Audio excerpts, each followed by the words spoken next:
Mukunda jewellers లో gratitude sale flat 50% of on value added offer అన్ని branches కి వర్తిస్తుంది.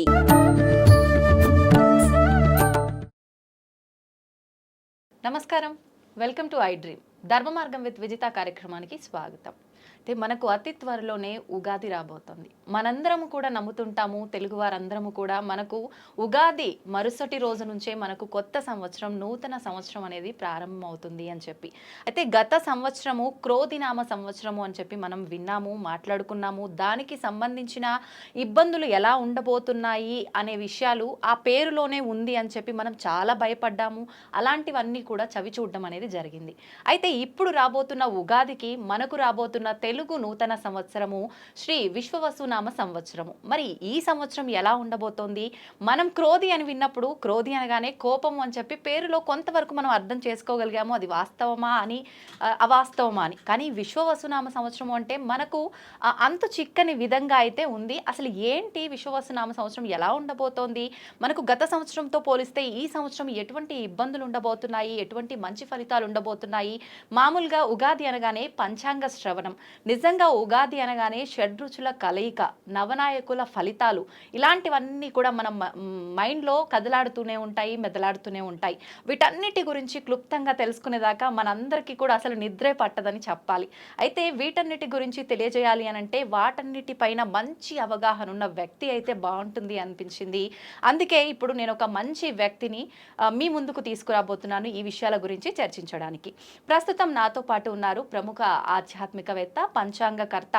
ఆయన పంచాంగ శ్రవణము అనంటే మీ అందరికీ ఎంతో సుపరిచితం. ఆయన మీ అందరికీ ఎంతో సుపరిచితం. ఆయన గురించి నేను పెద్దగా చెప్పాల్సిన అవసరం లేదు. ఆయనే బ్రహ్మశ్రీ చిలకమర్తి ప్రభాకర చక్రవర్తి శర్మ గారు. ఇప్పుడు వారితో మాట్లాడి మరిన్ని విషయాలు తెలుసుకునే ప్రయత్నం చేద్దాం నూతన సంవత్సరానికి సంబంధించి. నమస్కారం అండి. నమస్కారం అండి. ఎలా ఉన్నారు? బాగున్నాను. ముందుగా మీకు శ్రీ విశ్వవసునామ సంవత్సర ఉగాది శుభాకాంక్షలు. మీకు అలాగే ఐ డ్రీమ్ ఛానల్ ప్రేక్షకులందరికీ కూడా శ్రీ విశ్వవసునామ సంవత్సర ఉగాది శుభాకాంక్షలు. ధన్యవాదాలండి. నా తరఫున, మా ప్రేక్షకులందరి తరఫున కూడా. శ్రీ విశ్వవసునామ సంవత్సరంలో ధనస్సు రాశి వారి ఫలితాలు ఏ విధంగా ఉండబోతున్నాయండి? ధనస్సు రాశికి శ్రీ విశ్వవసునామ సంవత్సరం చిలకమర్తి పంచాంగరీత్యా ఈ రకమైనటువంటి గ్రహస్థితి ఉంది. ధనస్సు రాశి వారికి ఈ సంవత్సరం అర్ధాష్టమ శని ప్రారంభం. శని చతుర్థ స్థానంలో ఉండడం కొంత ప్రతికూలం. ధనస్సు రాశికి కళత్తర స్థానంలో బృహస్పతి సంచరించడం ఇది అనుకూలమైనటువంటి గ్రహస్థితి ఉండడం. ఇంకా ధనస్సు రాశికి ముఖ్యంగా తృతీయంలో రాహు, భాగ్యంలో కేతు యొక్క సంచారం చేత ధనస్సు రాశికి సంవత్సరం మధ్యస్థ ఫలితాలు ఉన్నాయి. ధనస్సు రాశి వారికి అర్ధాష్టమ శని ప్రభావం చేత కుటుంబంలో గొడవలు అధికమయ్యేటువంటి పరిస్థితి ఉంది. ఫ్యామిలీ విషయాలు, కుటుంబ విషయాల్లో ఖచ్చితమైన జాగ్రత్తలు ధనస్సు రాశి వారు తీసుకోవాలి. కుటుంబంలో ఏదో ఒక సమస్య మిమ్మల్ని ఇబ్బంది పెడుతుంది. కుటుంబంలో మీ యొక్క సోదరులు లేదా సోదరులతో కావచ్చు, భార్యాభర్తల విషయంలో కావచ్చు, కుటుంబంలో ఏదో ఒక భేదాభిప్రాయాలు మాత్రం ధనుసు రాశి వారికి ఈ సంవత్సరం ఇబ్బంది పెట్టేటువంటి స్థితి కనపడుతోంది. ఇంకా ధనస్సు రాశికి ఈ సంవత్సరం నిరుద్యోగులకి ఉద్యోగపరంగా అనుకూలమైనటువంటి స్థితి ఉంది. ఉద్యోగస్తులకి ఇబ్బంది లేదు. కళత్రంలో గురుడు అనుకూలంగా ఉండడం చేత ఏదో రకంగా ఉద్యోగంలో శుభ ఫలితాలని, సఫలంతో కూడుకున్నటువంటి ఫలితాలని పొందుతారు. వ్యాపారస్తులకి వ్యాపారం లాభదాయకంగా ఉంటుంది, అనుకూలిస్తుంది. అయితే ఉద్యోగస్తులకి వ్యాపారస్తులకి మాత్రం కుటుంబ సమస్యలు, కోర్టు వ్యవహారాలు, గొడవలు వంటి సమస్యలు మాత్రం కొంత ఇబ్బంది పెడతాయి. ఇంకా ధనస్సు రాశికి స్త్రీలకి ఈ సంవత్సరం మధ్యస్థ సమయం, గొడవలకి రాజకీయాలకి దూరంగా ఉండాలి. ధనుసు రాశి విద్యార్థులకి ఈ సంవత్సరం మధ్యస్థ నుండి అనుకూల ఫలితాలు ఉన్నాయి. మొత్తం మీద ధనుసు రాశి వారికి ఈ సంవత్సరం మధ్యస్థ ఫలితాలు అధికంగా ఉన్నాయని సూచిస్తూ మీరు మరింత శుభ ఫలితాలు పొందాలంటే దశరథ ప్రోక్త శని స్తోత్రం వంటి స్తోత్రాలను పఠించండి. శనికి తైలాభిషేకం వంటివి చేసుకోండి. మందపల్లి, తిరునల్లార్, శని సింగాపూర్ వంటి శనికి సంబంధించినటువంటి క్షేత్రాలని దర్శించండి. అలాగే నవగ్రహ పీడార స్తోత్రాన్ని పఠించుకోవడం వల్ల మరింత శుభ ఫలితాలు పొందుతారు. ఆఖరణ అసలు ద్వాదశ రాశుల్లో ప్రత్యేకించి కొన్ని రాశులు బాగున్నాయి, కొన్ని రాశుల పైన ఈ ప్రభావం ఉంది అని చెప్పుకోవాలనంటే ఎటువంటి రాశులు? మనకి శ్రీ విశ్వావసునామ సంవత్సరంలో ఈ 12 రాశుల్లో అద్భుతంగా ఉన్నటువంటి ఏమైనా రాశులు అంటే ఈ సంవత్సరం వృషభ రాశి, తులారాశి, కన్యా రాశి, ఈ 3 రాశులకి ఈ సంవత్సరం అద్భుతంగా ఉంది, కలిసి వస్తుంది. ఓకే. మధ్యస్థంగాను కొంచెం కలిసి వచ్చేటువంటి రాశుల్లో కూడా మనం చూసుకున్నట్లయితే ఈ సంవత్సరం మనకి మిథున రాశి, వృశ్చిక రాశి, ధను రాశి మరియు మీన రాశి, 4 రాశులు కూడా మధ్యస్థం నుండి అనుకూల ఫలితాలు ఉన్నాయి. ఓకే.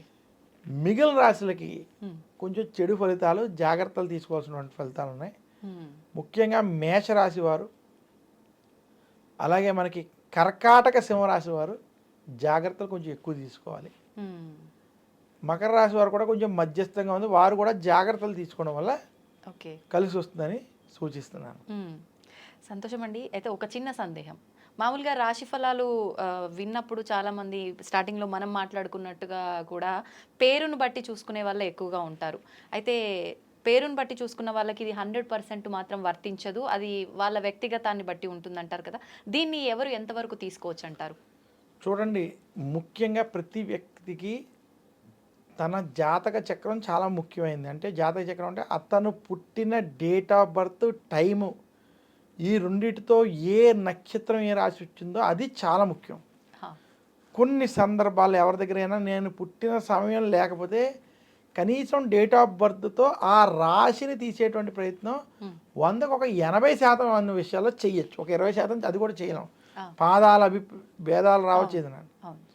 అందువల్ల మీ డేట్ ఆఫ్ బర్త్ టైం, కనీసం డేట్ ఆఫ్ బర్త్తో ఏ నక్షత్రం ఉన్నదో, ఏ రాశి ఉన్నదో అలా రాశి వాళ్ళు మాత్రమే ఈ రాశి ఫలితాలు వర్తిస్తాయి.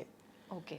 ఆ డేట్ ఆఫ్ బర్త్ టైం ప్రకారం మీరు పేరు పెట్టుకుంటే, మీ పెద్దల పేరు పెట్టగలిగితే ఆ పేరు ప్రకారం ఉన్నటువంటిది అప్పుడు వర్తిస్తుంది. కానీ అలా ఈ రోజుల్లో 100కి 90% మందికి లేదు. అందువల్ల ఇది మనం ఎక్కువ ప్రాధాన్యత ఇవ్వకుండా మీ డేట్ ఆఫ్ బర్త్ టైంని బట్టి ఏ రాశి ఉందో ఆ రాశి ఫలితాలు, ఈ గోచార ఫలితాలు మనం చూసుకోవాలి. అవి ఖచ్చితంగా వాళ్ళకి తెలుస్తాయి, వర్తిస్తాయి. సంతోషం అండి. నిజంగా చాలా డీటెయిల్గా, క్లుప్తంగా రాశి ఫలాల గురించి అయితేనే కానివ్వండి, నవనాయకుల ఫలితాలు అయితేనే కానివ్వండి, చాలా మందిలో ఆల్రెడీ స్టార్ట్ చేసేసారు సోషల్ మీడియాలో దీనికి సంబంధించిన విషయాలు చెప్పడం అనేది. ప్రజల్లో చాలా భయాలు కూడా మొదలయ్యాయి. ఇందాక మీరు చెప్పినట్టుగా షష్టగ్రహ కూటమి, పంచగ్రహ కూటమి, వీటి వల్ల చాలా ప్రమాదాలు రాబోతున్నాయని, కరోనా కన్నా మించిన మహమ్మారి రాబోతోందని, ఇలాంటి మాటలు వినటం వల్ల భయభ్రాంతులకు గురవుతున్నారు ప్రజలంతా కూడా. నిజంగా వాటి నుంచి మీ మాటలు చాలా ఉపశమనం కలిగించేలా ఉన్నాయి. సంతోషం అండి, చాలా మంచి విషయాలు తెలియజేశారు. ధన్యవాదాలు. ధన్యవాదాలు.